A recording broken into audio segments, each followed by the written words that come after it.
അപ്പോൾ നമ്മുടെ entrepreneurship ഡെവലപ്മെൻറ്റിൻ്റെ first മൊഡ്യൂളാണ് നമ്മൾ എടുത്തിരുന്നത്. ഫസ്റ്റ് മൊഡ്യൂളിൻ്റെ പാർട്ട് 1 നമ്മൾ ഓൾറെഡി ചെയ്തിട്ടുണ്ടായിരുന്നു.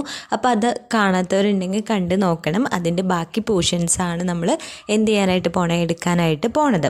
അപ്പോൾ നമുക്ക് നോക്കാമല്ലേ. അപ്പോൾ നമ്മൾ കഴിഞ്ഞ ഇതിൽ മെയിനായിട്ട് ഓൺട്രപ്രണർ എന്താണെന്ന് പറഞ്ഞു, മീനിങ് പറഞ്ഞു, ഡെഫിനേഷൻ പറഞ്ഞു, ഓൺട്രപ്രണറിൻ്റെ ക്യാരക്ടറിസ്റ്റിക്സുകൾ പറഞ്ഞിട്ടുണ്ടായിരുന്നു.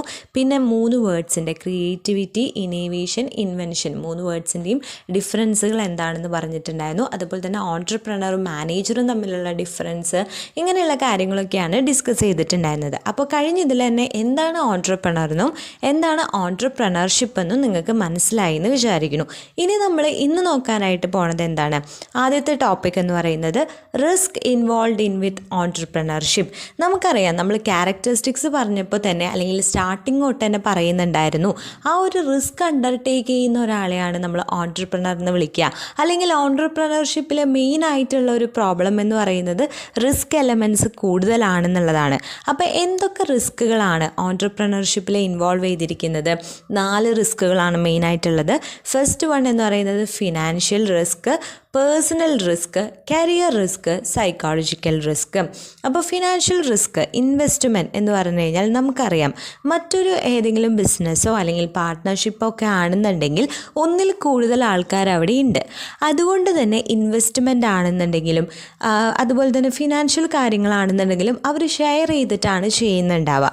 അപ്പോൾ അവിടെ എന്തെങ്കിലും ഒരു ലോസോ അല്ലെങ്കിൽ എന്തെങ്കിലും ഒരു പെട്ടെന്ന് ഫിനാൻഷ്യൽ എന്തെങ്കിലും ഒരു പ്രോബ്ലം വന്നു കഴിഞ്ഞാൽ ആരെങ്കിലുമൊക്കെ എന്ത് ചെയ്യും, കോൺട്രിബ്യൂട്ട് ചെയ്യും. അല്ലെങ്കിൽ അവരെല്ലാവരും കൂടി കോൺട്രിബ്യൂട്ട് ചെയ്യുമ്പോൾ അവർക്ക് ആ ഒരു ലയബിലിറ്റി അല്ലെങ്കിൽ ആ ഒരു ഫിനാൻഷ്യൽ ഒരു പ്രശ്നം അവർക്ക് വരില്ല. കാരണം ഇങ്ങനെ സപ്പോർട്ട് ചെയ്യാൻ ആളുകളുണ്ട്. എന്നാൽ ഈ കേസിൽ ഓൺട്രപ്രണർ മാത്രമേ ഉള്ളൂ, അയാളുടെയാണ് മൊത്തം ഇൻവെസ്റ്റ്മെൻറ്റും. അപ്പോൾ അതുകൊണ്ട് തന്നെ അവിടെ എന്തെങ്കിലും ഒരു കുഞ്ഞ് ലോസ് വന്നാൽ തന്നെയും അത് ആരെ നല്ല രീതിയിൽ ബാധിക്കും? ഓൺട്രപ്രണറെ നല്ല രീതിയിൽ ബാധിക്കും. അതുപോലെ തന്നെ ഓൺട്രപ്രണർക്ക് ഫിനാൻഷ്യലി എന്തെങ്കിലും ഒരു പ്രശ്നം ഉണ്ടെങ്കിൽ അത് നമ്മുടെ ഈ ഒരു ഓൺട്രപ്രണർഷിപ്പിനെയും എന്ത് ചെയ്യും? നല്ല രീതിയിൽ തന്നെ എഫക്റ്റ് ചെയ്യും. അപ്പോൾ അതാണ് ആദ്യത്തെ റിസ്ക്. എന്താണ്? Financial risk. രണ്ടാമത്തെ റിസ്ക് ആണ് പേഴ്സണൽ റിസ്ക്, ടൈം. അതായത് നമുക്കറിയാം, ഇപ്പോൾ എന്തെങ്കിലും ഇതേപോലെ തന്നെ ഓൺട്രപ്രണർക്ക് എന്തെങ്കിലും പേഴ്സണൽ പ്രോബ്ലംസ് ഉണ്ട് എന്നുണ്ടെങ്കിൽ അത് എന്തിനേയും ബാധിക്കും?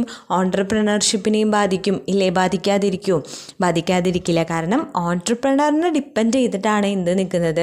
ഈ ഒരു ഓൺട്രപ്രണർഷിപ്പ് നിൽക്കുന്നത്. അപ്പോൾ അതുകൊണ്ട് തന്നെ പേഴ്സണൽ റിസ്ക്കും എന്തിൽ കൂടുതലാണ്? ഓൺട്രപ്രണർഷിപ്പിൽ കൂടുതലാണ്. പിന്നെ പറയുന്നതാണ് കരിയർ റിസ്ക്. അതായത് ഈ ഒരു ഓൺട്രപ്രണർഷിപ്പ് സക്സസ് ആവുകയാണെന്നുണ്ടെങ്കിൽ അത് നമ്മുടെ ഓൺട്രപ്രണറിൻ്റെ കരിയറെ നല്ല രീതിയിൽ തന്നെ ഇതാക്കും, അല്ലേ? നല്ല രീതിയിൽ തന്നെ ബൂസ്റ്റ് ചെയ്യും. എന്നാൽ ഓൺട്രപ്രണർഷിപ്പ് സക്സസ് അല്ല, അത് അട്ടർ ഫെയിലിയറാണ്. അത്രയും ഫെയിലിയർ ആണെന്നുണ്ടെങ്കിൽ അത് ആരുടെ കരിയറിനെയാണ് എഫക്റ്റ് ചെയ്യണത്? ഓൺട്രപ്രണറിൻ്റെ കരിയറാണ്. കാരണം ഓൺട്രപ്രണറിൻ്റെ കരിയർ എന്ന് പറയുന്നത് തന്നെ ഓൺട്രപ്രണർഷിപ്പാണ്. അപ്പോൾ അത് ഫെയിലിയർ ആയിക്കഴിഞ്ഞാൽ ആരെ എഫക്റ്റ് ചെയ്യും?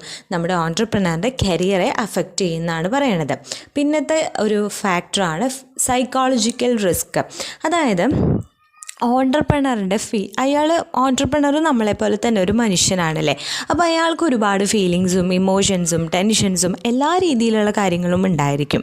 അപ്പോൾ അതുകൊണ്ട് തന്നെ അയാൾക്ക് ഈ ഒരു ഓൺട്രപ്രണർഷിപ്പിന് എന്ത് സൈക്കോളജിക്കലായിട്ടുള്ള പ്രശ്നം വന്നാലും അത് നമ്മുടെ ഓൺട്രപ്രണർഷിപ്പിനെ നല്ല രീതിയിൽ ബാധിക്കും.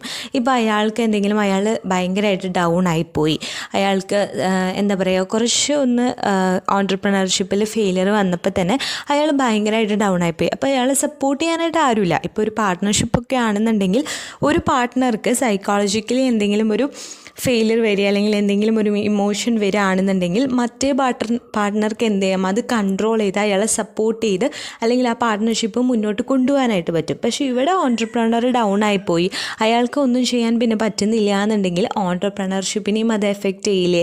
അപ്പോൾ ഇതൊക്കെയാണ് മെയിനായിട്ടുള്ള 4 റിസ്ക്കുകൾ എന്തിൽ ഇൻവോൾവ് ആയിട്ടുള്ളത്? ഓൺട്രപ്രണർഷിപ്പിൽ ഇൻവോൾവ് ആയിട്ടുള്ളത്. Financial risk, personal risk, career risk, psychological risk.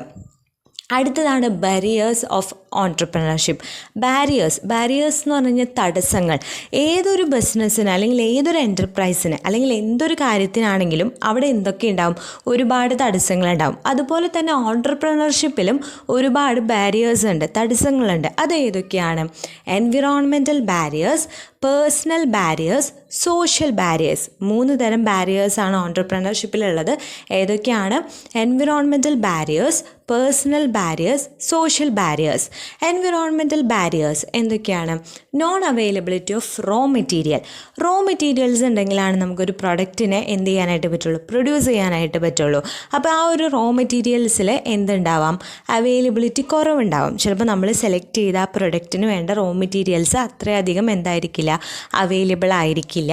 അപ്പോൾ non availability of raw material. പിന്നെ lack of skilled labours.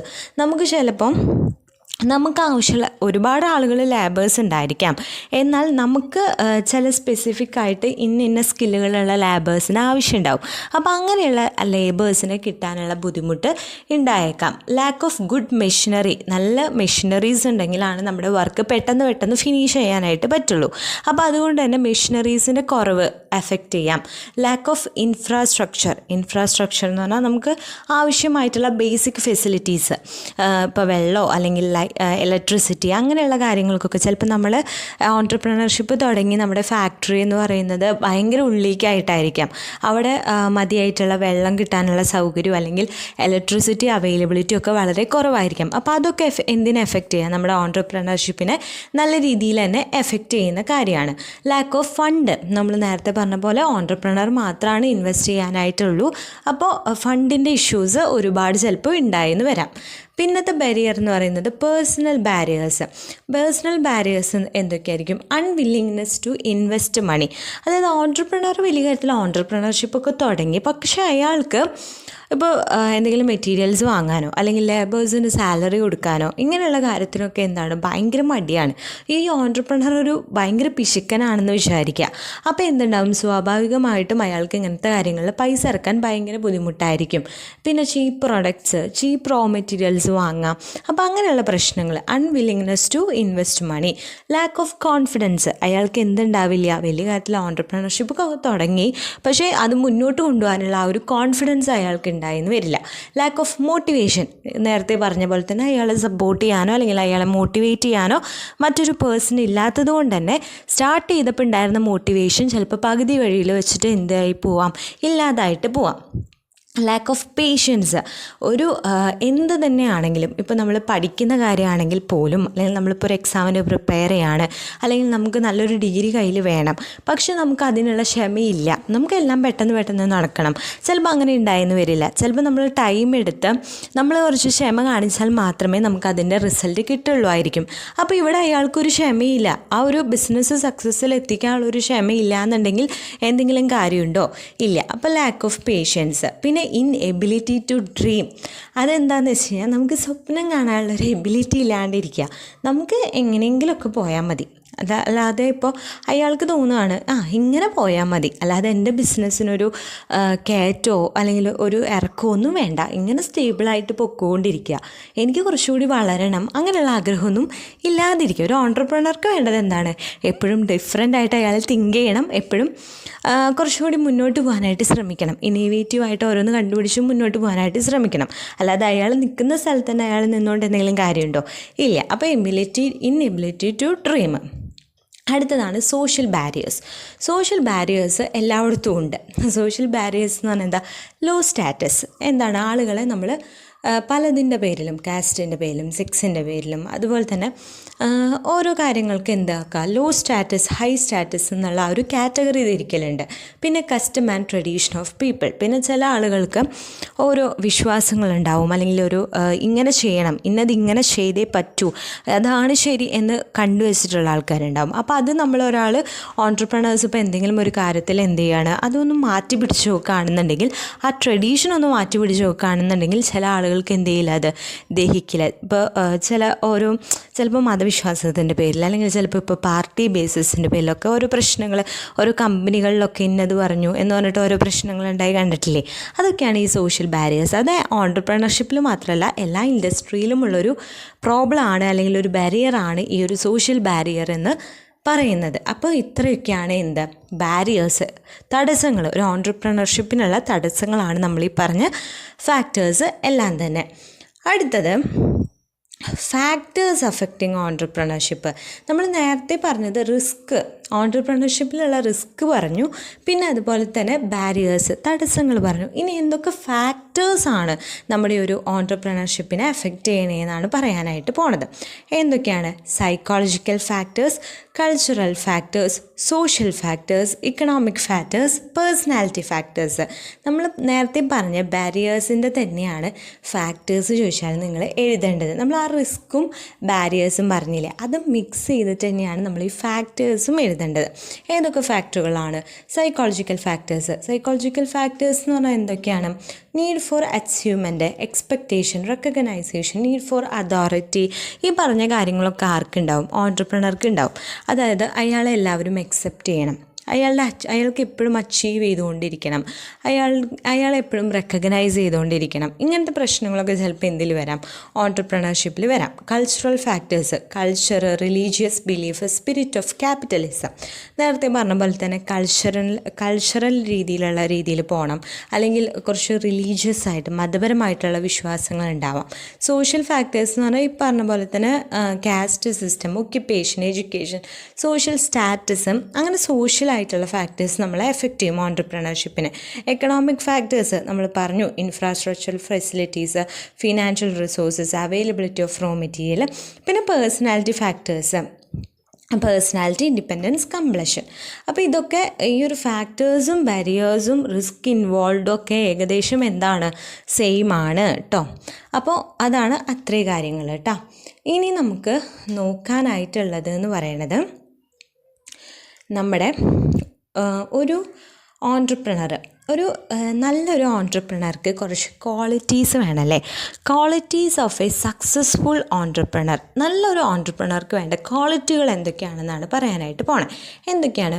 Willingness to make sacrifice, hard work. അതായത് അയാൾക്ക് ഒരു മെൻറ്റാലിറ്റി ഉണ്ടാവണം. അതായത് ഞാൻ എന്ത് ചെയ്തിട്ടാണെങ്കിലും, ഞാൻ എത്ര ഹാർഡ് വർക്ക് ചെയ്തിട്ടാണെങ്കിലും എൻ്റെ ഈ ഒരു ഓൺട്രപ്രണർഷിപ്പ് ഞാൻ സക്സസ്സിൽ എത്തിക്കും എന്നുള്ള ഒരു വില്ലിങ്നെസ് ആർക്കുണ്ടായിരിക്കണം? ഓൺട്രപ്രണർക്ക് ഉണ്ടായിരിക്കണം. Desire for high achievement. എനിക്ക് ഇങ്ങനെ നിന്നാൽ പോരാ, എനിക്ക് നല്ല രീതിയിൽ തന്നെ എൻ്റെ ഓൺട്രപ്രണർഷിപ്പ് ഹൈറ്റ്സിൽ എത്തിക്കണം, എനിക്ക് നന്നായി അച്ചീവ് ചെയ്യണം എന്നുള്ളൊരു ഡിസയർ ആർക്കുണ്ടായിരിക്കണം? ഓൺട്രപ്രണർക്ക് ഉണ്ടായിരിക്കണം. ഇൻഡിപെൻഡൻസ്, അല്ലേ? അയാൾക്ക് അയാളുടേതായിട്ടുള്ള ഒരു സ്വാതന്ത്ര്യം ഉണ്ടായിരിക്കും എന്തായാലും. ഓൺട്രപ്രണർ ആകുമ്പോൾ അയാൾ ആരുടെ അണ്ടറിലൊന്നല്ല നിൽക്കുന്നത്. അപ്പോൾ അയാൾക്ക് എന്തുണ്ടാവും?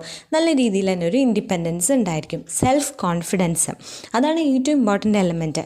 ഇങ്ങനൊരു ഓൺട്രപ്രണർഷിപ്പ് ഒറ്റയ്ക്ക് കൊണ്ടുപോകണമെന്നുണ്ടെങ്കിൽ അയാൾക്ക് എന്തുണ്ടായിരിക്കണം? നല്ല രീതിയിൽ തന്നെ സെൽഫ് കോൺഫിഡൻസ് ഉണ്ടായിരിക്കണം. ഇന്നോവേറ്റീവ് എബിലിറ്റി, പുതിയതായിട്ട് കാര്യങ്ങൾ കണ്ടുപിടിക്കാനും അല്ലെങ്കിൽ അത് പ്രവൃത്തിയിൽ കൊണ്ടുവരാനുള്ളൊരു എബിലിറ്റി ഉണ്ടായിരിക്കണം. ക്രിയേറ്റിവിറ്റി, എന്താണ് ക്രിയേറ്റിവിറ്റി എന്ന് പറഞ്ഞു കഴിഞ്ഞാൽ? എന്താണ്? പുതിയ കാര്യങ്ങൾ കണ്ടുപിടിക്കാനായിട്ടുള്ള ഒരു കഴിവിനെയാണ് നമ്മൾ ക്രിയേറ്റിവിറ്റി എന്ന് പറയാം. ഇന്നോവേറ്റീവ് എന്ന് പറഞ്ഞു കഴിഞ്ഞാൽ ആ കണ്ടുപിടിച്ച കാര്യങ്ങളെ പുറത്ത് എസ്റ്റാബ്ലിഷ് ചെയ്യാനായിട്ടുള്ള ഒരു കഴിവ്. ഗോൾ ഓറിയൻറ്റഡ് ആയിരിക്കണം, നല്ലൊരു ഗോൾ അയാൾക്ക് ഉണ്ടായിരിക്കണം. കമ്മ്യൂണിക്കേഷൻ സ്കില്ല്, മറ്റുള്ളവരായിട്ട് നല്ല രീതിയിൽ സംസാരിച്ച് കാര്യങ്ങൾ ഡിസ്കസ് ചെയ്യാനായിട്ടൊക്കെ കമ്മ്യൂണിക്കേഷൻ സ്കില്ല് ആവശ്യമാണ്. ടെക്നിക്കൽ നോളേജ്, അത്യാവശ്യം കാര്യങ്ങളെക്കുറിച്ചൊക്കെ, ടെക്നിക്കലായിട്ടുള്ള കാര്യങ്ങളെക്കുറിച്ചൊക്കെ നല്ല രീതിയിൽ തന്നെ അറിഞ്ഞിരിക്കണം. കറേജ്, നല്ല രീതിയിൽ സത്യസന്ധനായിരിക്കണം. എല്ലാ കാര്യങ്ങളിലും അയാളുടേതായിട്ടുള്ള ഒരു സിസ്റ്റവും അല്ലെങ്കിൽ ഒരു ലോസൊക്കെ വെച്ചിരിക്കണം. പിന്നെ ലീഡർഷിപ്പ് എന്തായാലും വേണമല്ലോ. കാരണം ആ ഒരു ഓൺട്രപ്രണർഷിപ്പ് മൊത്തം എന്ത് ചെയ്യാനായിട്ട് പോണത്? കൺട്രോൾ ചെയ്യാനായിട്ട് പോണത് ഈ ഒരു ഓൺട്രപ്രണറാണ്. അപ്പോൾ അയാൾക്ക് നല്ല രീതിയിൽ തന്നെ ലീഡർഷിപ്പ് എന്നുള്ള ഒരു ക്വാളിറ്റിയും ഉണ്ടായിരിക്കണം. അപ്പോൾ ഇതൊക്കെയാണ് ഒരു സക്സസ്ഫുൾ ആയിട്ടുള്ള ഒരു ഓൺട്രപ്രണറിൻ്റെ ക്വാളിറ്റീസ് എന്ന് പറയണത്. ഓക്കെ ആണല്ലോ. അപ്പോൾ നമ്മൾ ഇന്ന് ഓൺട്രപ്രണർഷിപ്പിൽ ഇൻവോൾവ് ചെയ്തിരിക്കുന്ന റിസ്ക് ആണ് പറഞ്ഞത് ആദ്യം. അതിനുശേഷം നമ്മൾ ബാരിയേഴ്സ് ഓഫ് ഓൺട്രപ്രണർഷിപ്പ് പറഞ്ഞു, പിന്നെ ഫാക്ടേഴ്സ് അഫക്റ്റിംഗ് ഓൺട്രപ്രണർഷിപ്പ് പറഞ്ഞു, ക്വാളിറ്റീസ് ഓഫ് എ സക്സസ്ഫുൾ ഓൺട്രപ്രണറും പറഞ്ഞു. ഓക്കെ ആണല്ലോ. അപ്പോൾ ഇത്രയും നിങ്ങൾക്ക് നല്ല രീതിയിൽ തന്നെ മനസ്സിലായി എന്ന് വിചാരിക്കുന്നു. നമുക്ക് ബാക്കി അടുത്തതിൽ നോക്കാം. അപ്പോൾ ഈ ഒരു വീഡിയോ നിങ്ങൾക്ക് യൂസ്ഫുൾ ആയിട്ടുണ്ടെന്നുണ്ടെങ്കിൽ ഒന്ന് ലൈക്ക് ചെയ്യുക, ഷെയർ ചെയ്യുക, അതുപോലെ തന്നെ ഒന്ന് സബ്സ്ക്രൈബ് കൂടി ചെയ്യുക. എന്തെങ്കിലും ഡൗട്ടോ സജഷൻസോ ഉണ്ടെങ്കിൽ കമൻറ്റ് ബോക്സിൽ കമൻറ്റ് ചെയ്യട്ടോ.